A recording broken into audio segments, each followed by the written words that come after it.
What is going on, everybody? Welcome into the Quick Out Fantasy Football Show here, previewing week 2 of the NFL season. John Impemba with Andrew Cooper, bringing you all of the week 2 breakdown, talking about some of the top stories from week 1. My man Coop, we made it through week 1, hopefully unscathed. Some of us maybe not so lucky. How you doing, my friend? I'm doing good, man, especially because Sarah Plesh came up in here talking trash in the chat about our hometown league.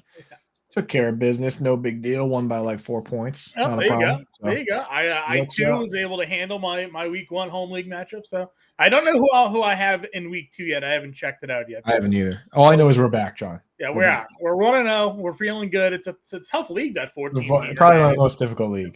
It's impossible when you get to these 14 team leagues. But Right. yeah, so a lot of crazy things obviously happened here in the past week.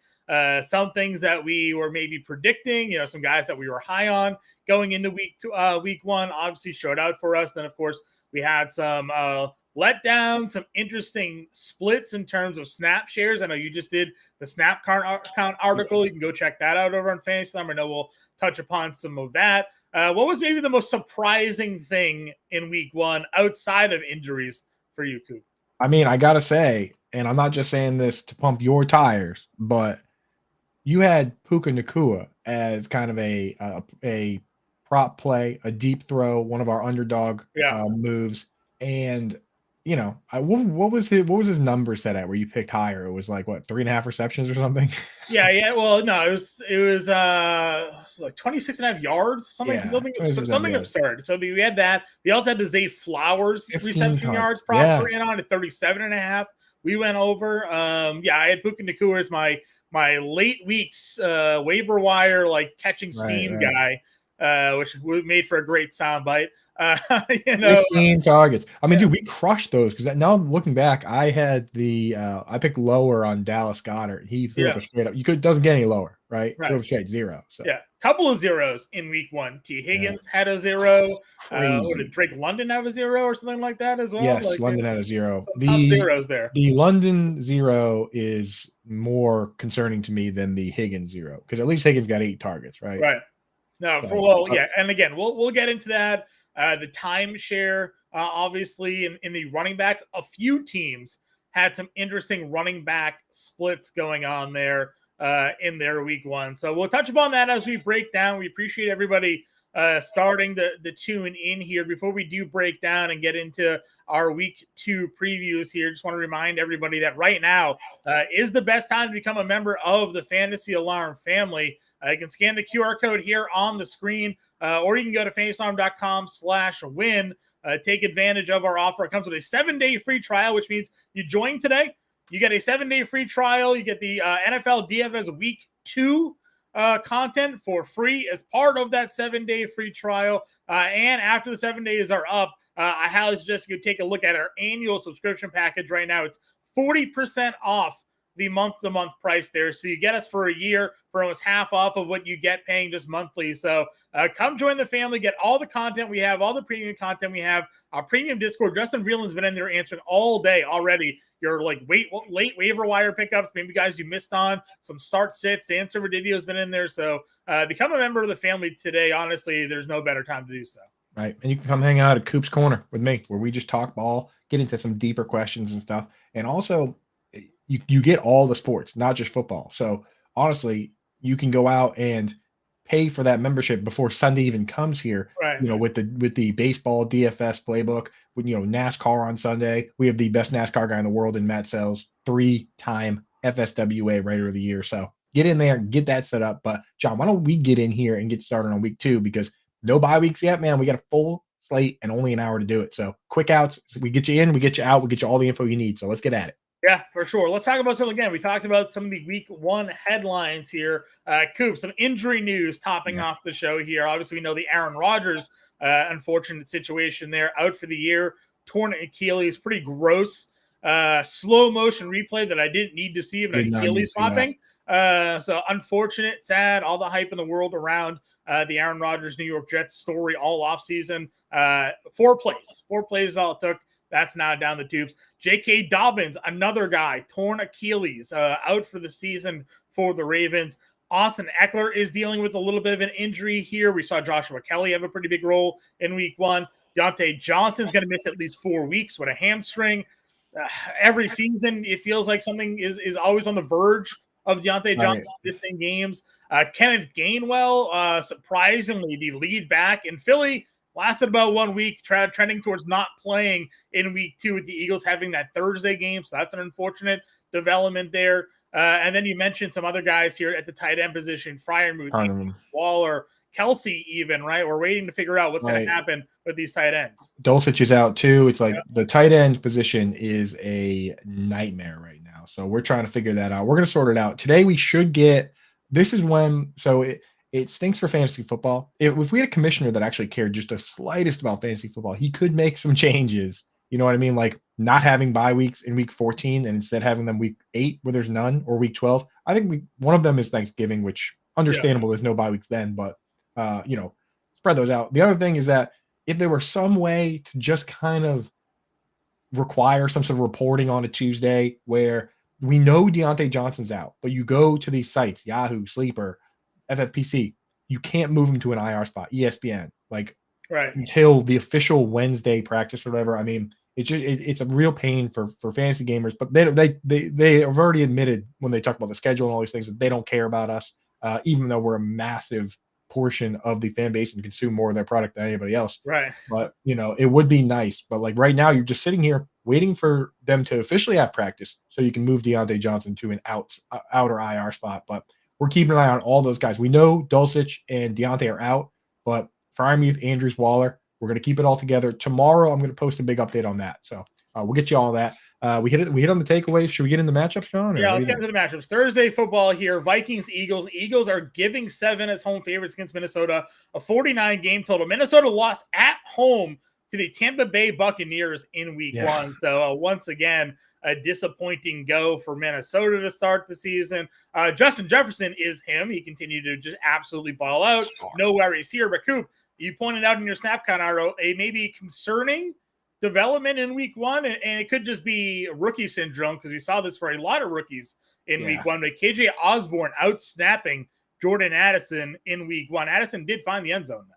That's just classic pecking order business. And honestly, the best thing for these rookies is for these teams to lose. It's the best thing. If you want change, the best thing is for the team to lose. If the team goes out and loses to the Buccaneers with KJ Osborne playing 58 snaps and Jordan Addison playing 36 and catching a 30-yard touchdown, then that's a good thing for Addison. You want them to lose, and if you're going to complain, right, don't do what Elijah Moore did and complain about targets when they were on a 3-game winning streak. This is where you say, hey, you know what? I can help the team. We need to change something up. If they lose again this week, maybe they just say, hey, you know what? Let's just put our rookie in there. Let's have him get the full snap share. So this is one instance where I think eventually it will happen. It's just a matter of when. But right now, Addison's he's kind of a tough start if he's going to be the odd man out because this team uses Josh Oliver. They paid him a lot of money. Right. They use CJ Ham. When you have the fullback, when you have the extra tight end, you're not taking Hawk out. You're not taking Jefferson out. So whoever the wide receiver 3 is comes out of the game. So we need Addison to be the wide receiver 2 over Osborne, and then we start throwing him in lineups every single week. Right now, he's more of a if you have to type play, right, John? Yeah. No, for sure. I mean, listen, you're gonna play Addison for sure. I've seen a lot of waiver questions on Osborne, whether he's someone that's worth picking up. No. I just don't feel like there's any long term. Yeah, I don't know if I can play Addison. I don't know if I can play him right now. You can play Addison once.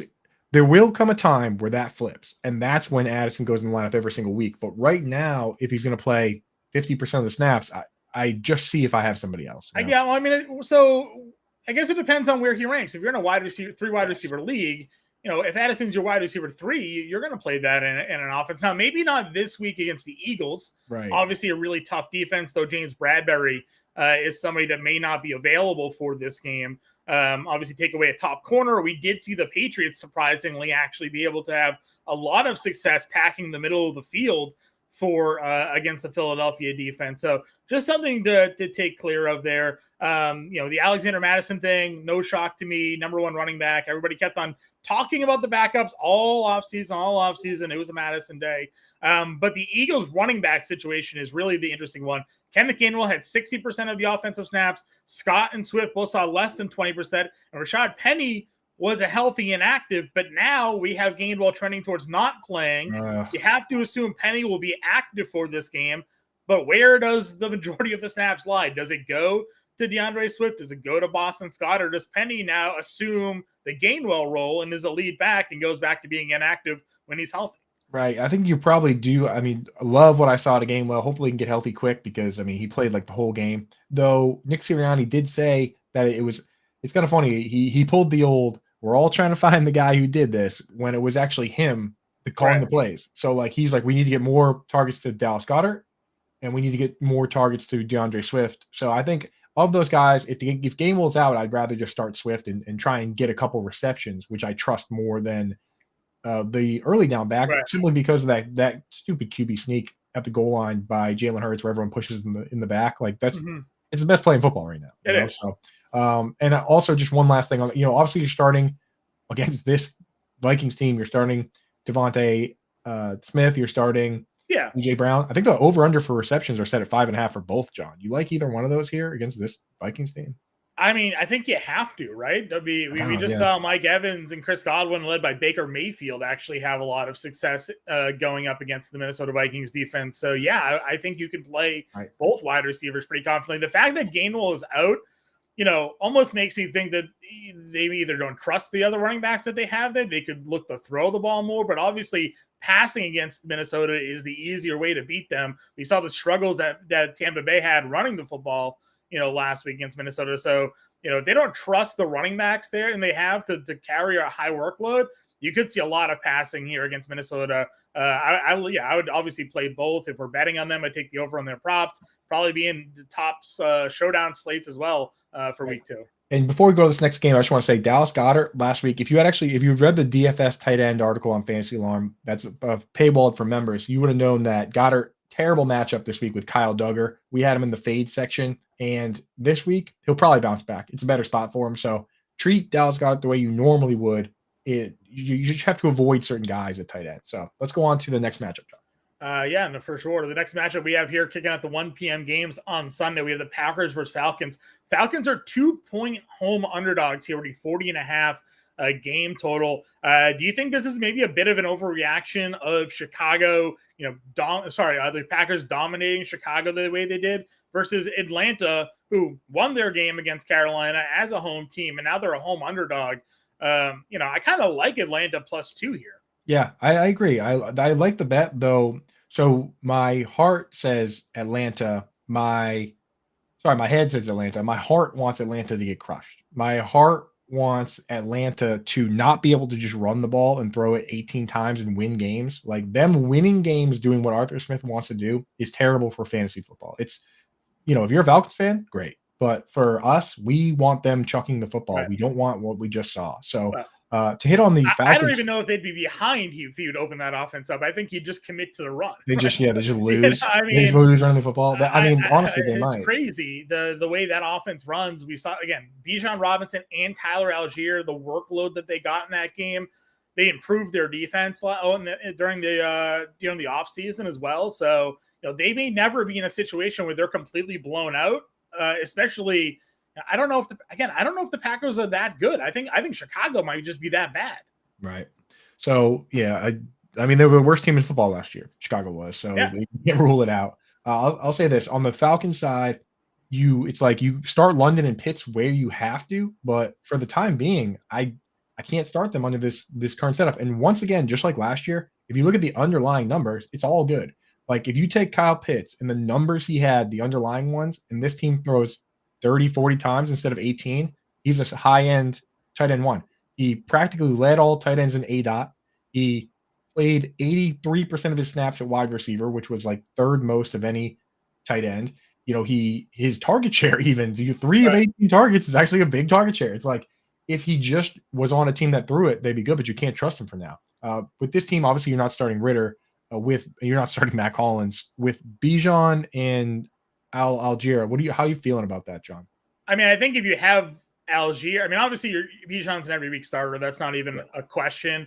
But Tyler Algier, I did some best ball drafts where I kind of let the computer auto pick at the end, and I had some Tyler Algier shares. I was like, what a wasted pick it was on Underdog to auto-draft me this guy, and then he goes out in week 1, has a massive role. So if you have Tyler Algier, maybe you drafted him as a late-round handcuff, or you're in a deeper league and you just picked him up, I think at the very least, he's definitely in flex play contention this week. Yeah, guys in the chat, I just want to say, guys in the chat, we see your questions. Notorious TBG, Jacob Ander.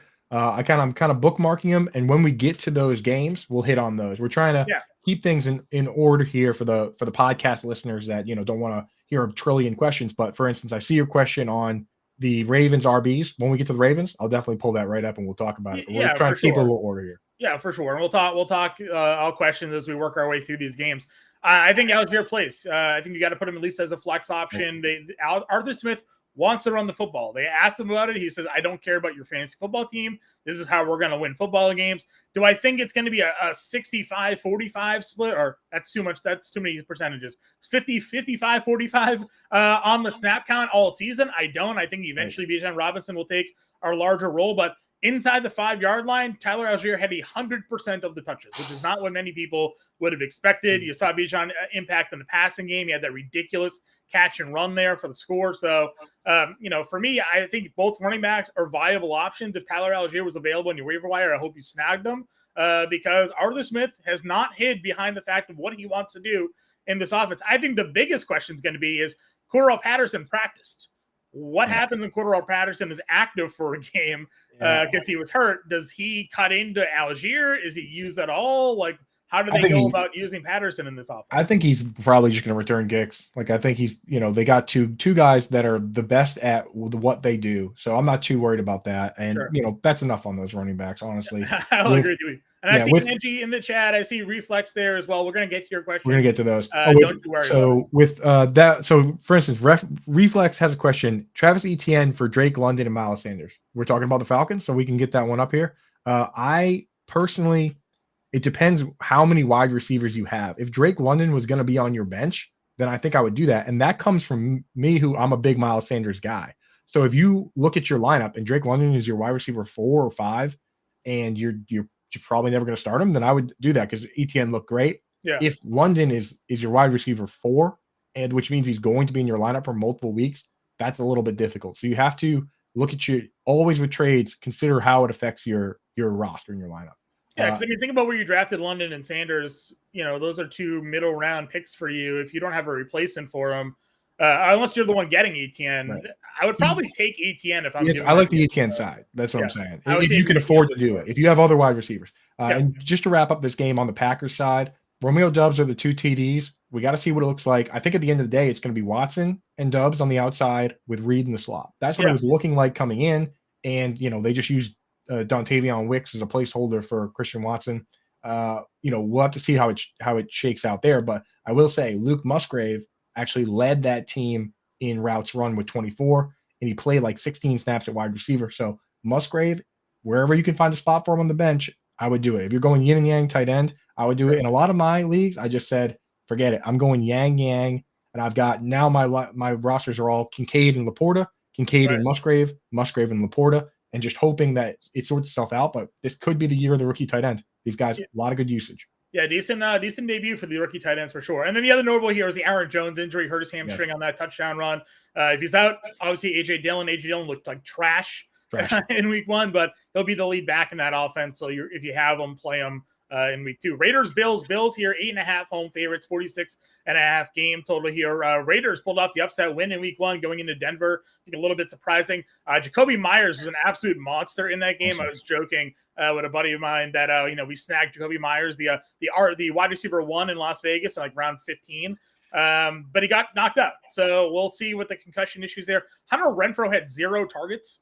He played 13 snaps. If Myers is out, though, you have to assume Renfrow steps in, right? So the question really is, like, can you play any Raiders against Buffalo? I feel Buffalo's going to be jacked up after losing week 1 here. I played Devonta Adams. I played Josh Jacobs because I just don't – I can't put them on my bench. I like those guys. What I spent on them, I can't put them on the bench. But, yeah, I don't know if I'm putting Hunter Renfrow You're downgrading their projections. The good news for Jacoby Myers is that when you look at the snap totals, Hunter Renfrow with 13 snaps, that was actually the third most of the wide receivers. They used 2 tight ends with Cooper and Meyer, which neither are viable in fantasy. Meyer ran 9 routes on 29 snaps. Just you can't start either of those guys. But because they both played, and because Jakob Johnson, the fullback, played so many snaps, it's going to consolidate the targets among Myers when he's healthy and Devontae Adams, which is good news for those 2 players. So the Jacoby Myers, I'm adding pretty much anywhere where I, where he was on waivers. He was like 50% on Yahoo. So I didn't have many leagues. My leagues are usually kind of deep, but there was a couple spots where he was potentially available. Yeah, in week 1, obviously, the Bills struggled. Josh Allen had 4 turnovers. Gabe Davis didn't do much of anything. I think that turns around here against Las Vegas. I think they all have bounce-back games. So I'm in on everybody. Dalton Kincaid looked pretty great. Obviously, we talked about that going into the year. They told us, Scoop, you say it all the time, they told us how they're going to use him, and they did not lie about it. Right. Brandon Beane straight up said he was going to play slot. He played 47 snaps at wide receiver, only 8 in line. And honestly, Dawson Knox played a ton of wide receiver too. They were just mixing and matching these guys at wide receiver with Gibbs and Diggs and Gabe Davis. Gabe Davis was just useless this week, but he'll be who he is, a guy that, sometimes he doesn't show up. Sometimes he gets 4 targets and scores 2 touchdowns. So know who Gabe Davis was. He was a best ball type guy. James Cook was awesome. So that's great news. Wish I had more exposure than I do, honestly, because I was in on Singletary as I was last year. The problem was Cook was a little bit more pricier this year than Singletary was last year. But yeah, though there were some people out there, Coop, that were touting anti-James Cook propaganda on Twitter heading into the year, and I just didn't feel like they were actually understanding how he was going to be used in the offense. And week 1 played out exactly as I hoped here. Andy's got some questions. You want to throw one out there? This one involves the Bills, so we're getting it up there. Go for it. Yeah, so he says, in 2 leagues, I did a late discount double Dalton tap. Love that strategy. One of my patent strategies with Dalton Schultz and Dalton Kincaid. Wondering if I should drop Schultz for guys like Hurst, Henry, or Ertz.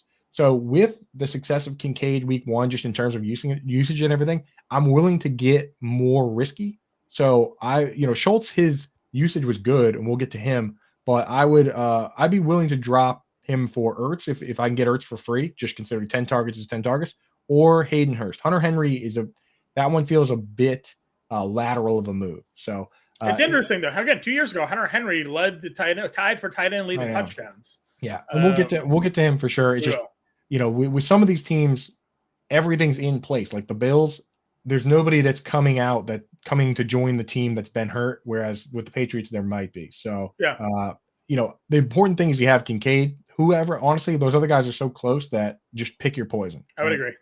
Let's move on to the next game here, Coop, and we'll continue to hit your questions. We see them. Ravens, Bengals at home, given 3.5. It's a 46.5 game total.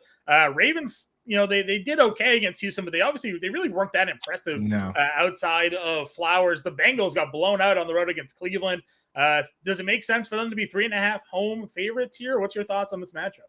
I mean, it's crazy because both these teams look bad. This is one that personally, the way I go about my gambling is I don't like to touch games like this where both teams I think are good and underperformed last week. So if anything, I'll take the Bengals at home. But it's just too much uncertainty there with these two teams. And the thing that scares me is you look at Aaron Rodgers had the calf strain turned into an Achilles. Everyone remembers Kevin Durant had the calf strain, played Achilles. Yeah. And then, Joe Burrow's got this calf situation and he did not look good. And I'm just wondering, like, is it worth it? Is it worth it? Yeah. If he has any sort of soreness or anything, I would just throw Jake Browning in there and lose this game, to be honest. Like, you know what? It's worth losing a game than having an Achilles injury that could have permanent damage to your career. So but if he's fine, he's fine, right? But like,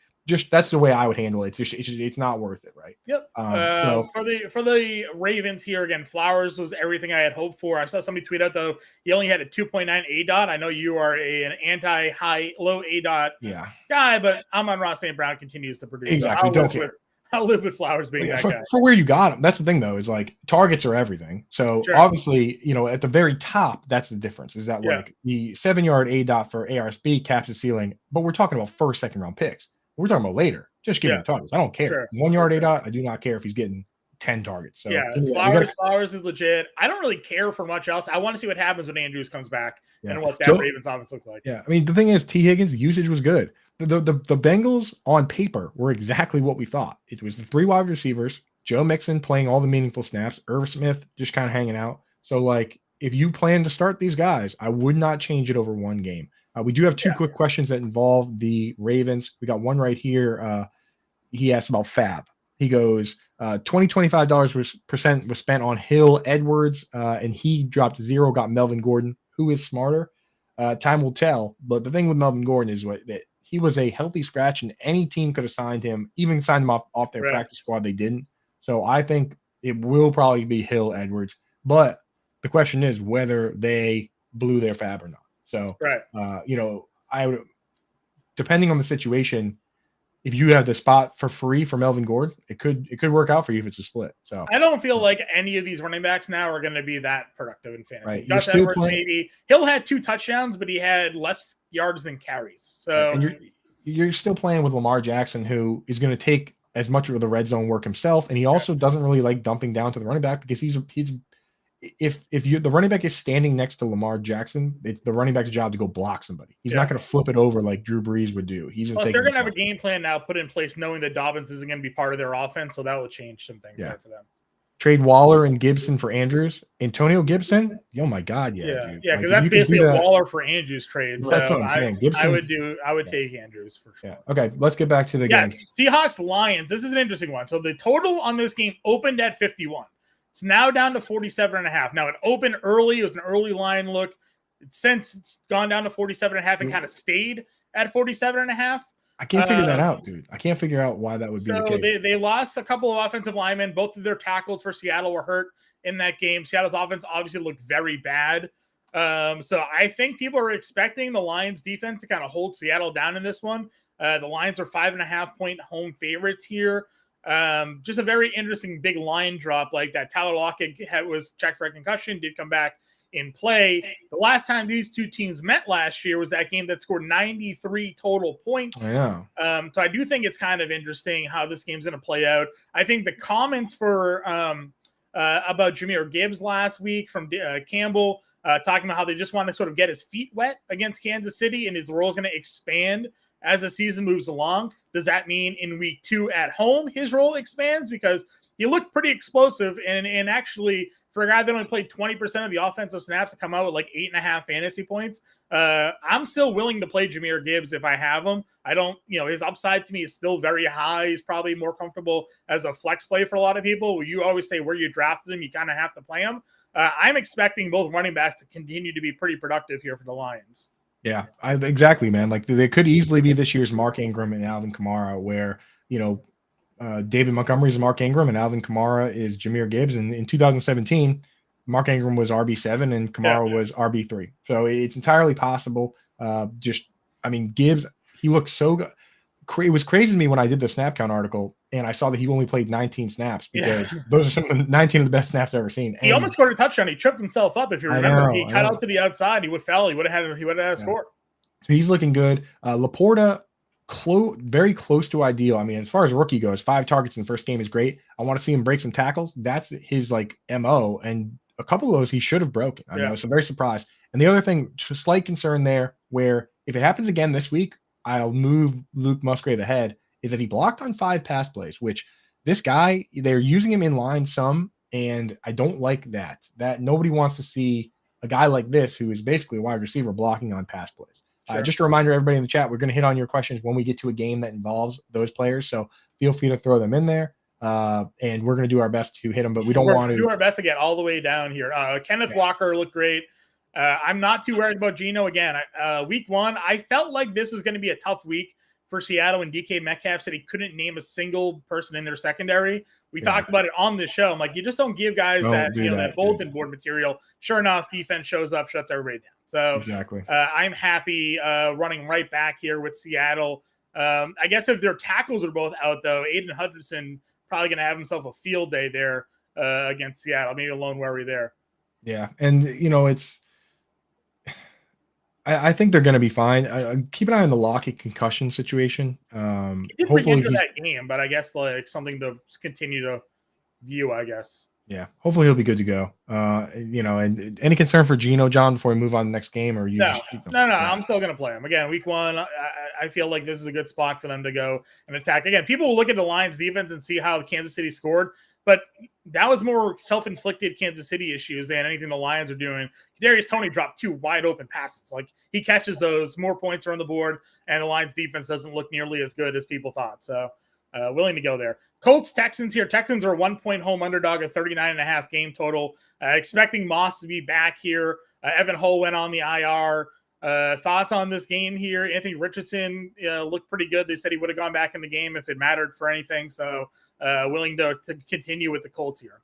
Richardson looked awesome, man. We forget that when watching the game, people are like, oh, yeah, okay, that's good. People forget how bad it could possibly be. Like, we didn't know who this guy could be. I've seen really 65% of his passes were completed. People thought he couldn't throw the football. Remember the Malik Willis's first game last year? It didn't even look like football, man. Anyone who's seen Kendall Hinton play or even like Josh Rosen, like but it's bad. It doesn't even look like football. So the fact that he went out and ran for a touchdown and threw for a touchdown, just running for 40 yards and scoring a rushing touchdown, that's 10 fantasy points. That's all I need. That's what we talk about here with fantasy quarterbacks, right? So yeah, I said I was playing it safe in a league. I was drafting Goff and Richardson. I started Goff.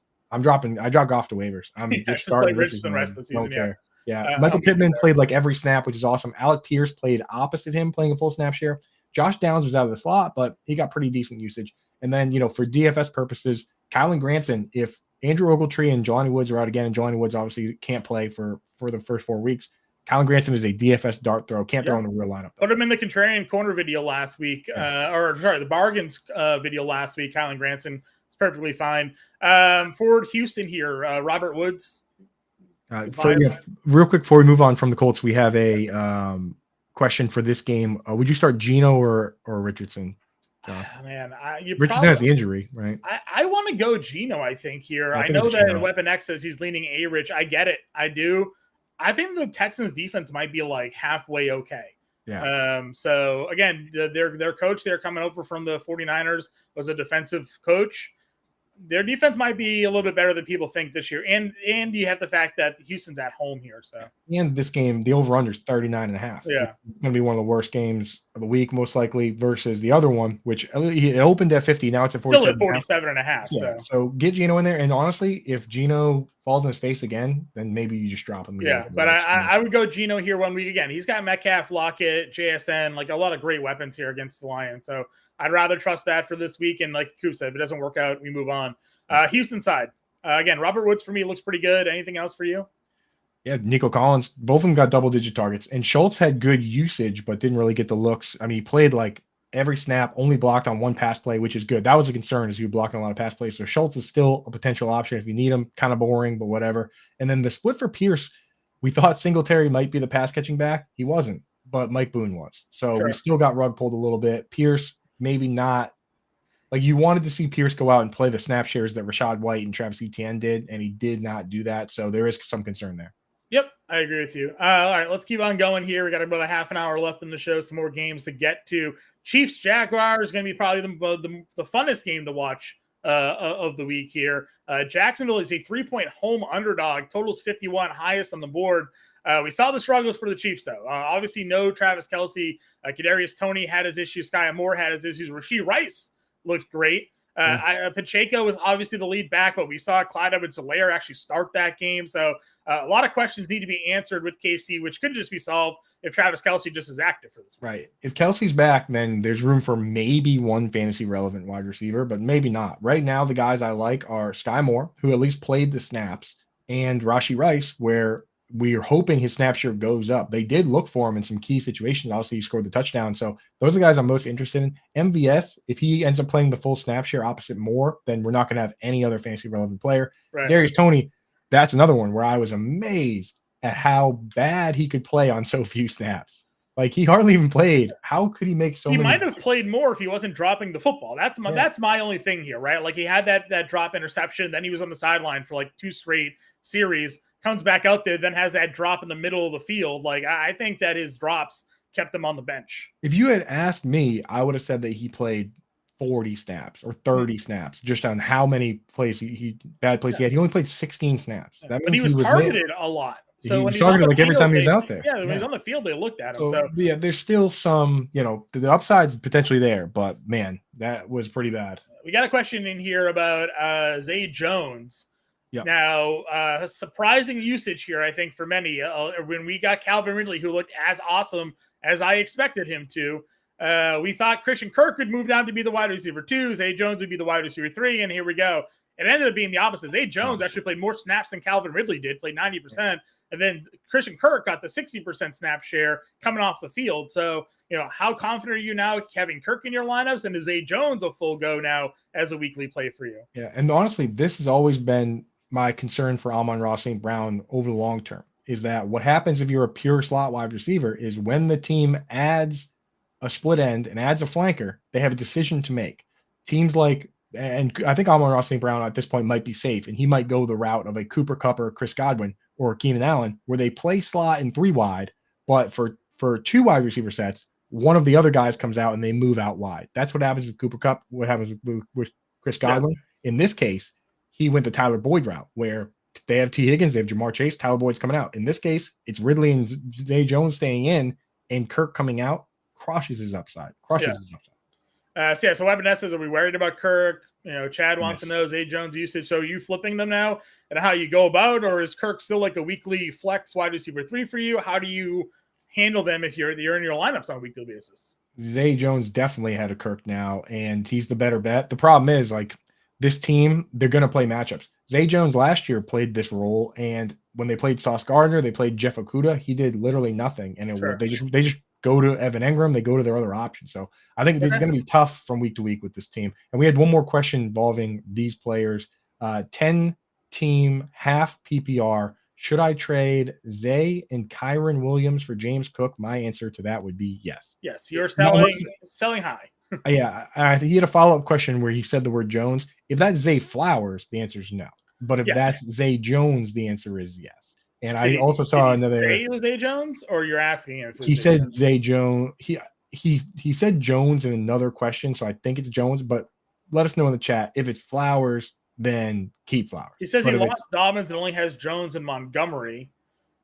So yeah, David, give us a full scope on what exactly we're looking at. Because that could be Aaron Jones. Yeah, if it's Zay Flowers, keep Flowers and Kyron Williams. Yeah, I only have Jones, Montgomery, and Kyron at running back. So he's trading Zay. Yeah, let us know if it's Zay Jones or Zay Flowers, and we'll be able to give you a better idea here. We talked about this game already, so we'll get to it quickly here. Justin wants to know, he has Charbonnet in a 5-spot bench. Gainwell's a free agent. Do you grab Gainwell? I think I do, man. Charb's only played 11 snaps. Yeah. Just gross. He played the same number of snaps as DJ Dallas. Again, it could just be the rookie week 1 thing, but not great usage there. Gainwell's already the starter. Let's move it on. Bears, Buccaneers. Buccaneers giving 3. It's a 41 game total here. I am not obviously the biggest Baker Mayfield guy. Exactly, I'm complete opposite, but I do love the Buccaneers this week. I think we can go ahead and just lock in Godwin, Evans. I'm not playing Baker, but I think those 2 guys are locks for a lot of lineups for DFS for sure. It's easy with this one. Evans, Godwin, you start. Rachaad White, you start. Cade Otton played 66 or 68 snaps, blocked on 7. If a wide receiver ever gets hurt on this team, now we consider him. But for now, he's just kind of like a DFS start throw. And that's it for that team. The Bears are the more interesting team, right? Yeah, I mean, what do you do? Right? They did not look good offensively at any level in this game against Green Bay. Now they go up against Tampa Bay. Do you trust them at all? No. I mean, you're playing Fields if you have them. Right. It's a 3-headed monster. The thing with Fields that's crazy, and I don't want to go too long because I know we got a lot of games to hit, but Justin Fields, he threw 37 passes and everyone's like, oh my God, yes. But if you go to Pro Football Focus, it's the same as last year, really, in terms of usage. They called 54 dropbacks, which is 52 dropbacks, which is a ton. It doesn't happen often. He only threw it 37 times on 52 dropbacks, right? That's 71%. Last year, every single quarterback in the league that was a starter threw the ball on at least 80% of their dropbacks. The lowest besides Fields was 82. Yeah. And the guys in the other mobile guys, Hurts, Allen, Lamar Jackson, they're living at 84 to 86. All the non-mobile guys are throwing it on like 97%, 95. When the pass play is called, they throw the football, right? Yeah. So Justin Fields last year was at 71%, and this year he's at 37%. it's not that they weren't necessarily calling pass plays last year. They were calling 30 a game. He was only throwing it 21 times, though. So that it does concern me. I want this guy to throw the football when they call pass plays. And I know you got to scramble sometimes, but if you're taking that many sacks and scrambling and throwing things that don't even count as attempts, then DJ Moore is going to be useless. Darnell Mooney, obviously Claypool is useless anyways. Now we saw the highlights of him walking around there. Guys, we see your questions coming in the chat. We promise you we'll get to answer them. We're going to continue our game breakdowns here. So just stick with us. We will answer those questions before we get out. Yeah. Excuse me. Chargers, Titans here. Titans home getting 3 points, 45.5 game total. Ekeler is obviously the news here because we saw Joshua Kelly with a big role in week 1. Now Ekeler a little bit banged up. How are we handling this situation? Obviously, it's a wait and see with Ekeler, but is Joshua Kelly now filling into like that Tyler Algier role, like someone that we can now trust on a weekly basis, maybe as a flex play? Yeah, I hate adding players. Like in an ideal world with the handcuffs and handcuff pluses, it's a Alexander Madison or a Tony Pollard where we think that they're at least talented. Like Joshua Kelly, I just worry that I hate adding players off waivers that I don't think are like that. Are very good. Yeah. Right. Like I'm adding like Joshua Kelly. Just sometimes you have to. I'm adding Joshua Kelly, Justice Hill. But like I've seen these guys play. You know what I mean? There's a reason they haven't been playing. There's a reason that when all the Chargers needed to do was get a couple first downs to win against the Jags, they couldn't do it. So it does concern me there. With Keenan Allen and Mike Williams, you start both guys. Josh Palmer, like even if Quentin Johnston surpasses Josh Palmer, he's still the third target. Yeah. So Gerald Everett, Quentin Johnston, Josh Palmer, I'm not even sure I'm rostering players like that. And they said here, just not answering the question, because you can't believe QJ tricked me here. They told you he was the fourth guy on the depth chart. They told you it was going to happen. So the Titan side of things here, are you overreacting to the Tajay Spears, Derrick Henry split? No, not necessarily. I mean, the thing is, you got to look at snap share. Sometimes when guys just make big plays and make a lot of good plays, they come out of the game. Like look at Tyreek Hill's snap share. He was coming out of the game because every time he was in the game, he was getting the ball and running for 20, 30 yards. So Derrick Henry's like 60-yard run. He's just tired, He played like a 66% snap share because every time he was getting in, he was gassed. And he's like, I need to come out. Derrick Henry was, he had the big screen. He had all these other plays. Henry would have led this team in snaps, I think, if he wasn't, if he didn't have how many carries? 15 carries, something like that. So, like, he had a ton of carries. He caught some screens. He's going to be fine. But I like Henry a lot in this matchup this week. But Tajay Spears also, why not? Like, if he's going to be the pass catching back, he's worth taking a little stab on. It's obviously don't expect Tajay Spears to play more than Derrick Henry every week. Yeah, I will say it's interesting. For a while, they've always taken a running back behind Henry, but it's never been a guy that made any sort of impact in fantasy. And right away, week 1, Tajay Spears made an impact. So it could just be a point where they were getting ready to ramp up a guy and take some of the workload off of Derrick Henry. We've been talking about it for years, how he feels like he's overworked. So yeah, I'll say this. And also Chig, we were mostly doing him in best ball after they signed Hopkins, but dude, that flea flicker that Tannehill just threw over his head, that should have been a touchdown. That should have been it. Let's get the 4 o'clock games for sure. 4 o'clock games, Giants, Cardinals at home, getting 5.5. It's a 40 total here. I can't take anything from the Giants game. They were just blitzed from the moment in a hurricane. So I just wash it, I reset, and I assume that this is their week 1 game. Gonna give them an opportunity to everything. All of my perceptions of the Giants last week, I'm just gonna carry that over into this week, and I'm ready to ride. So yeah, I'm with you, man. Like, well, except Waller's banged up, so you got to figure out what's going on there. But Saquon Barkley, you start him. The thing is, none of these wide receivers played a full snap share, so I don't know. Watching that game made me want to sneak Wan'Dale Robinson onto some benches. I'm just saying, like I said, I don't think we can gain anything from what happened in week 1. So I'm just going to go ahead and play. How banged up's Waller? Is it still the hamstring that he's hamstring still? Yeah, so he's probably getting better here. Yeah, I mean, dude, and they just dragged Daniel Jones through the mud. They should have pulled him from that game way earlier. They were talking about it on the Sunday Night Football. They're like, when do they take him out? And they just kept on letting him play. Listen, your Michael Wilson play right now. The yardage and production wasn't there, but the snaps were. So snaps are there. That's what you're looking for. The team. He led the team in snaps. He is the starting split end for this team. He's bigger than all these other guys, so it makes a lot of sense. So I'm stashing him on benches wherever I can. Yeah. Rondale Moore's a slot guy. He played a partial snap share. If it's like you can't roster that many Cardinals, so I'm holding on to Wilson and Hollywood Brown and Zach Ertz. Obviously, he seems fine. Knee's fine. 10 targets. So he's a guy that he moved way up in my yin and yang rankings on the yin side, safe side, because he's not going to really break.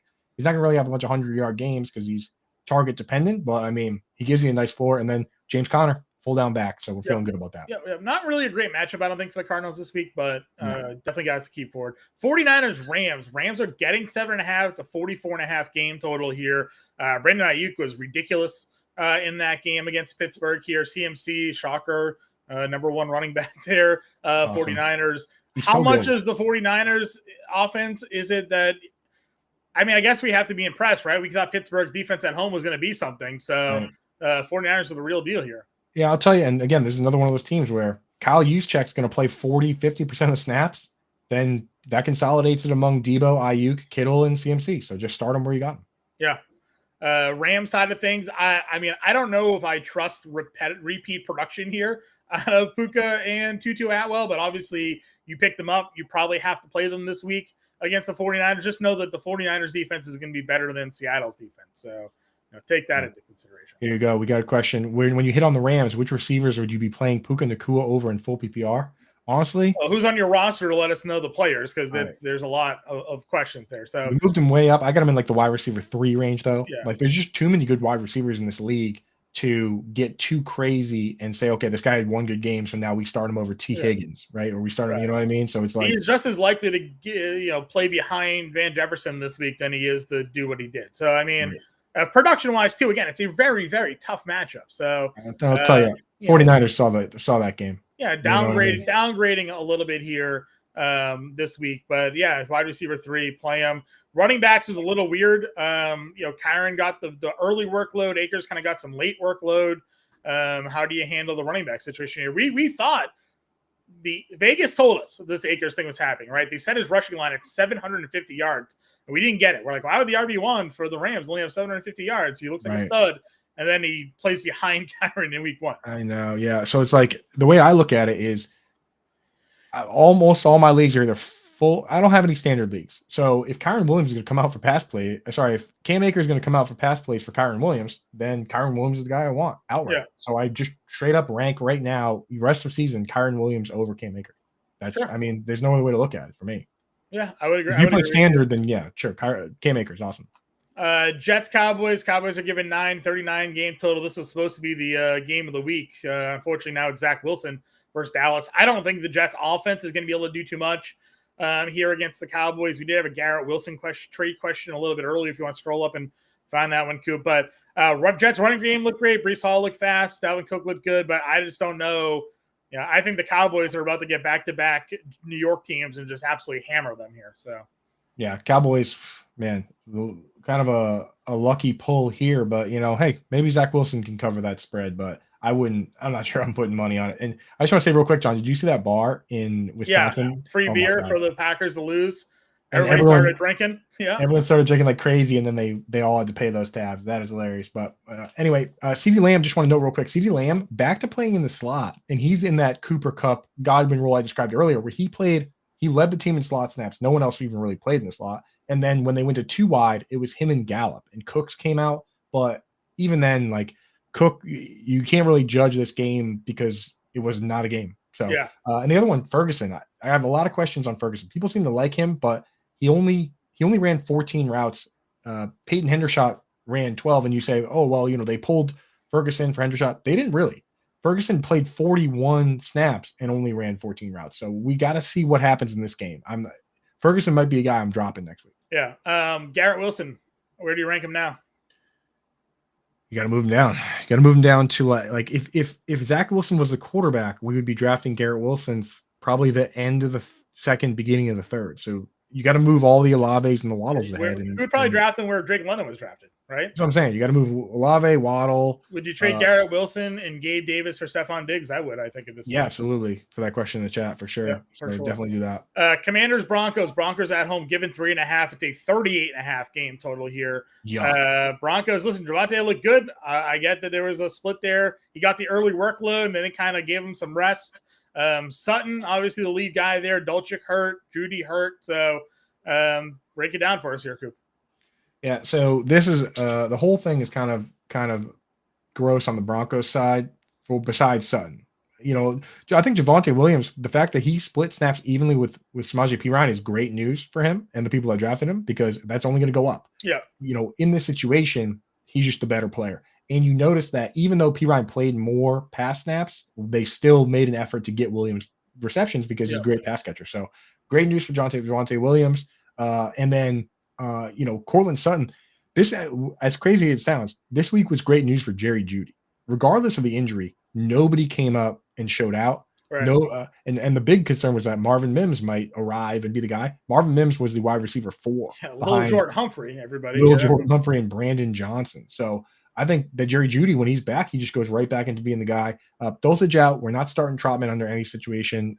He would need to totally transform as a player. Maybe he will. We'll have to see it this week. On the other side of the ball, Commanders, McLaurin and Dotson, great snap shares. McLaurin's obviously fine. You get him in there. Samuel in the slot. Logan Thomas might be back, so keep an eye on him. He looked pretty good this week. Yeah. Played a ton of wide receiver snaps. Not only is it Ron Rivera who loves him, but Eric Bieniemy's got a ton of tight end tricks up his sleeve from playing with Travis Kelce. So let's get to Sunday Night Football. Sunday Night Football here. Patriots, Dolphins again. We had a question about the hurricane hitting New England here. Does that downgrade the Dolphins? We'll have to wait and see what the weather looks like, but it is Sunday night, so you have to make some of these decisions before roster lock at 1 p.m. But if we're going to get hit by a hurricane on Sunday, then you probably can't play or at least look for other options. We've seen what happens when they can't throw a football. Yeah, do you know I live 10 minutes from the stadium? There's been thunder here every day for 5 days straight. Oh yeah, it's still raining. I live outside Boston. It's still raining. I know you're north, you're covering it from the north, I'm from the south, and it's been raining every single day. So Kendrick Bourne looked interesting. The problem with the Pats is they get so many injuries, right? Ramondre's banged up, Juju's banged up, Gesicki has the shoulder, Devontae Parker's out. So we liked what we saw from the guys this week, and those are the guys that you want to trust. Like if you're going to start anybody against the Dolphins, but who knows, man? And I'll tell you what, with the Tyreek and 2 other guys, Raheem Mostert, we want to see what it looks like with A-Chain. With Durham Smythe, I liked his usage. You just don't start him against the Patriots because Kyle Duggar is a killer. If Kyle Duggar takes Dallas Goedert out of the game, he's going to take Durham Smythe and dump him in the Boston Harbor like a bag of tea. So, don't worry about that. Let's go to Monday night, John. Yeah, Saints Panthers. Panthers are getting 3 at home. It's a 40 game total here. I like Jamal Williams a lot in this matchup. We just saw Atlanta run all over Carolina with 2 running backs. I think Williams is going to be a guy that's just going to get a lot of work here against Carolina.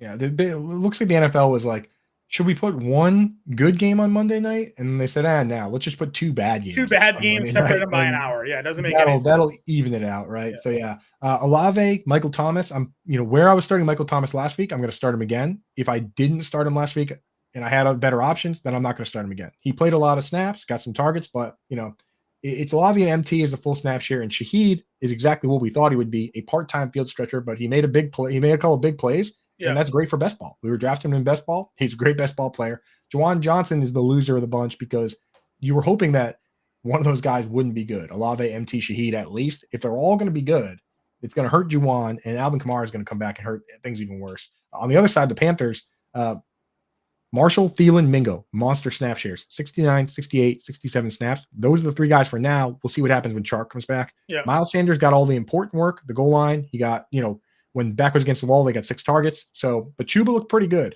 And then Hayden Hurst, he got the targets, but only a 50% snap share. So a lot of question marks with the tight ends. We're going to sort it out. One more game is going to help us really figure out where to rank Hunter Henry and Hayden Hurst and all these guys next week. Yeah, a couple questions. Last game here. Browns Steelers. Steelers getting 2 at home, 39.5 game total here. Again, nobody really looked great in either of these 2 games here.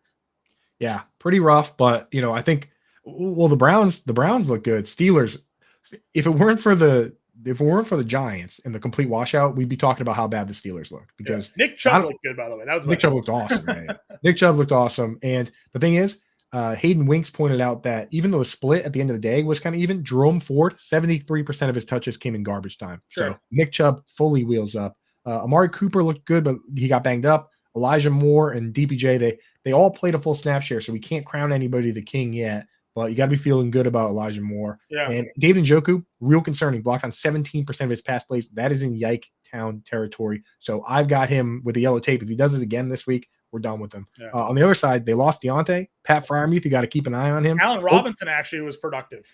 Yeah, Allen Robinson. I mean, of all players. and the thing is with Deontay out, I mean, and if Deontay and Freiermuth are out, now we're definitely talking. I mean, showdown slate, potentially even bench spot. I don't know, Yeah. man. People hate to hear it, but you know what? Sometimes guys can be good and come back and be good. So there you go. The Jalen Warren Najee split. We've talked to death, but we don't really have time right now, John. So we'll have to get into that as the week progresses. Yeah, I'm throwing the link to Alarm Fantasy Football because that's coming up next. Coop, Howard, and Britt. Carry your questions over, guys. They'll answer them for you here on Alarm Fantasy Football. This is the Quick Out Fantasy Football Show. We'll be back next week. Catch Coop and I live tomorrow night, Thursday, 7 p.m. to 8 p.m. Eastern. We're taking you into Thursday Night Football. Like and subscribe to the channel. Get the notifications when we go live, and we will catch you all next week. Good luck, everybody.